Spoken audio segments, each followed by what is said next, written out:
Hello, तो हम करेंगे जनवरी 11 के करंट अफेयर का discussion. Let's start. Recently, the Chief Minister of Tamil Nadu has announced a prize of how many million dollars for deciphering the script of Indus Valley Civilization. तो ये किया है around $1 million का। जो Indus valley civilisation है उसकी discovery किसने करी थी? तो ये की थी जॉन मार्शल ने। कब की थी? 1924, मतलब आज से 100 साल पहले। और जो तमिलनाडु के सीएम है ये इस पे फोकस क्यों कर रहे हैं? क्योंकि उन्होंने कुछ साइंटिफिक एविडेंस दिए, जैसे कि जो बुल टेमिंग है और जो जलीकट्टू है। तो इंडस वैली सिविलाइजेशन में ऐसे कुछ सील्स मिले हैं जिन पे बुल्स बने हुए हैं।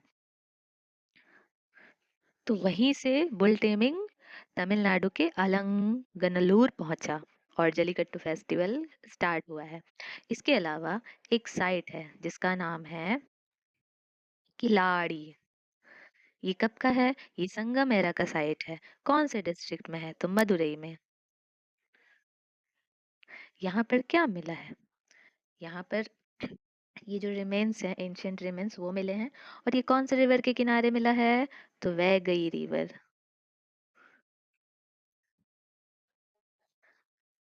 तो जो सीएम है इनका कहना है कि जो इंडस वैली सिविलाइजेशन है वो और जो तमिल सिविलाइजेशन है ये दोनों पैरेलल थी। तो इसीलिए इसकी लिपि को डिस्कवर किया जाए, डेसिफर किया जाए, कोई पढ़े, कोई तो कुछ समझे। Next question. Recently, which state government and Google Cloud Recently, which state government and Google Cloud have jointly launched Powered Agriculture Network? तो ये किया है उत्तर प्रदेश ने। कैसा नेटवर्क रहेगा ये? तो ये ओपन एसेस नेटवर्क रहेगा। इसका इम्पैक्ट किसको होगा? तो इससे जो फार्मर्स हैं वो माइक्रो डिस्ट्रिक्ट, मतलब एक छोटे से छोटे एरिया का भी जो वेदर है वो एसेस कर पाएंगे। Next. Recently, which state government has launched the major educational evaluation program Gunotsav 2025? तो ये किया है आसाम ने। इसकी थीम क्या है? इसकी थीम है ensuring quality education। और इसमें कौन कौन पार्टिसिपेट करेगा? तो जो स्टेट के एमपीज हैं, एमएलएस हैं, आईएएस आईपीएस ऑफिसर्स हैं, उनके कोऑपरेशन से ये प्रोग्राम किया जाएगा। Next question. In the last 10 years what percent increase has been recorded in the national highway of India? तो कितने इंक्रीज हो गए हैं? Almost 60%. Next. In January 25, the flagship scheme of the government of India, Ujala, has completed how many years? इस पे तो मेरा ध्यान नहीं गया था, आज पहली बार गया। तो ये 10 years कंप्लीट हुआ है जब फर्स्ट गवर्नमेंट बनी थी बीजेपी की 2015 में, तभी ये स्कीम लॉन्च किया गया था। और इस स्कीम में क्या था? तो जो एलईडी लाइट्स है, जो अब हम लोग के घर ऑलमोस्ट सबके यहाँ यूज होती है, जो ट्यूब लाइट्स है और फैंस है, वो डिस्ट्रीब्यूट किया जाएगा इस स्कीम के थ्रू। और ये पहली स्कीम थी जो zero subsidy based domestic lighting programme थी। और इसमें क्या था? जो हम लोग पहले यूज करते थे, IL, that is incandescent lamps, और कॉम्पैक्ट फ्लोरोसेंट लैंप, इसको रिप्लेस करके जो एलईडी है उसको, उसके यूज को प्रमोट करना। क्या बेनिफिट था? तो जो एलईडी है वो 1 यूनिट एनर्जी कंजम्पशन करेगा, वैसे ही जो सीएफएल है वो उसकी जगह पे 2 यूनिट एनर्जी कंजम्पशन करेगा। तो इसका यूज करने से क्या हुआ? जो एनर्जी है, जो इलेक्ट्रिसिटी की रिक्वायरमेंट थी, वो धीरे धीरे कम हो गई। इलेक्ट्रिसिटी कम हो गई तो पैसे बचने भी चालू हो गए। तो इसका बेनिफिट क्या क्या हुआ? सबसे पहले तो कॉस्ट सेविंग हुआ, क्योंकि इलेक्ट्रिसिटी की डिमांड कम हो गई। जो कार्बन डाइऑक्साइड एमिशन है वो भी रिड्यूस हो गया। और जो पीक डिमांड आवर्स होते थे ना, जैसे रात के वक्त, वो भी कम हुआ। और एनर्जी तो सेव हुई ही हुई। ये तो घर के लिए हो गया। इसके अलावा जो स्ट्रीट लाइट्स होती है वो भी चेंज करने के लिए इसी के साथ प्रोग्राम स्टार्ट किया गया, स्ट्रीट लाइटनिंग नेशनल प्रोग्राम। और इसका काफ़ी अच्छा इम्पैक्ट है, काफ़ी सारी सेविंग्स हुई है, स्पेशली ये 4 फील्ड में कॉस्ट सेविंग हुआ है, कार्बन डाइऑक्साइड एमिशन कम हो गया है। हाँ, लेकिन बिजली बिल बढ़ गया है। Next question. Recently, dash judicial and technical members have been appointed in the principal bench of the NCLAT located in New Delhi, National Company Law Appellate Tribunal. तो 24 members हैं. Next, which language has recently been officially given classical status? Classical status होने के लिए किसी language का क्या रहना चाहिए?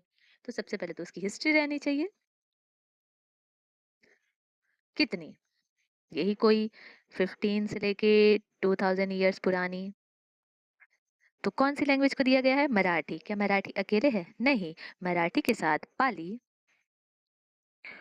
प्राकृत,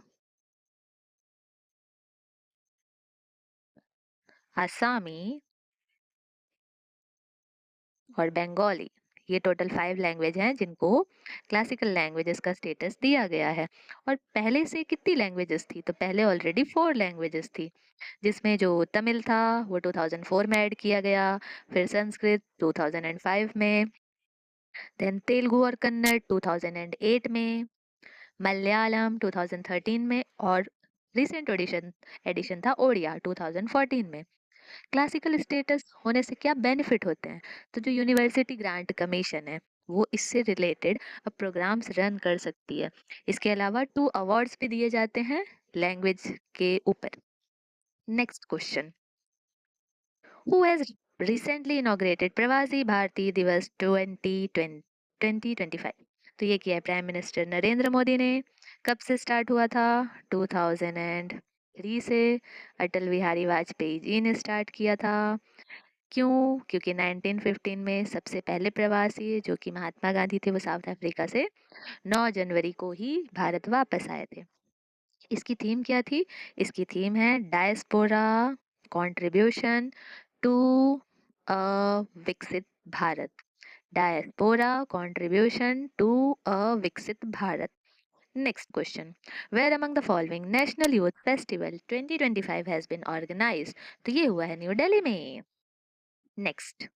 On which date is National Human Trafficking Awareness Day celebrated every year? तो ये किया जाता है 10th ऑफ जनवरी को। ट्रैफिकिंग अलग अलग फॉर्म में होती है, बट जो मोस्टली होती है वो सेक्सुअल ट्रैफिकिंग होती है, जिससे सबसे ज्यादा वुमेन और छोटे बच्चे सफर करते हैं। According to Henley Passport Index 2025, India's passport is ranked, तो हमारी रैंक गिर गई है, 85 पे आ गई है। किससे? 80 से। ये जो हेनले पासपोर्ट इंडेक्स है ये क्वार्टरली रिलीज होता है, मतलब एक साल में कितने बार? 4 बार। और ये जो हेनले पासपोर्ट इंडेक्स है ये कौन रिलीज करता है?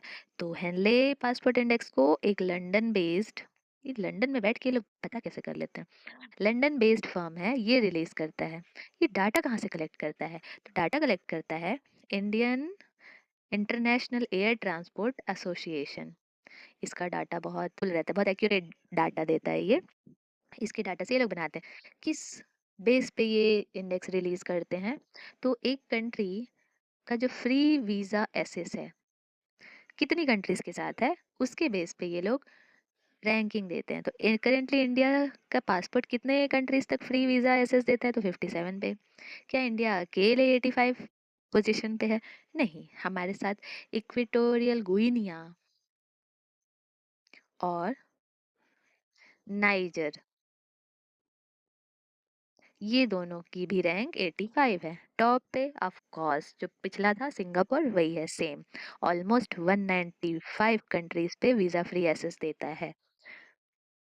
Recently, which state police has launched citizen feedback initiative to improve its services? तो ये किया है तेलंगाना ने। फीडबैक कैसे देंगे? तो बहुत इंटरेस्टिंग है। एक तो क्यूआर कोड बेस्ड रहेगा, क्यूआर कोड को स्कैन करो और फीडबैक दो। इसके अलावा आउटबाउंड कॉल्स रहेंगे और ईमेल भी किया जा सकता है। एफआईआर लिखवाने में कितना क्विक रहे और भी चीजें हैं, उसके बेस पे लोग अपने व्यूज दे सकते हैं। Recently in which state has 23rd Divya कला मेला बीन ऑर्गेनाइज्ड? तो ये होगा गुजरात में और ये जो मेला है, ये कौन ऑर्गेनाइज करता है? तो ये बहुत अच्छा है। ये करते हैं department of empowerment of person with disability. Department of empowerment of person with disability, ये लोग मिलके करते हैं। कौन से मिनिस्ट्री के अंडर आते हैं? तो ministry of social justice and empowerment. अच्छी चीज़ है, डिसेबल लोगों का मेला। इसमें वो लोग अपने प्रोडक्ट सेल कर सकते हैं। Last year almost 3 crore plus का ये लोग सेल किए थे, पीआईबी की रिपोर्ट में आया है। Next, recently India has release 90 fisherman of which country under the prisoner exchange process. तो ये है बांग्लादेश। एक टर्म यूज होता है नोट वर्बल। ये क्या होता है? ये एक डिप्लोमेटिक मैसेज होता है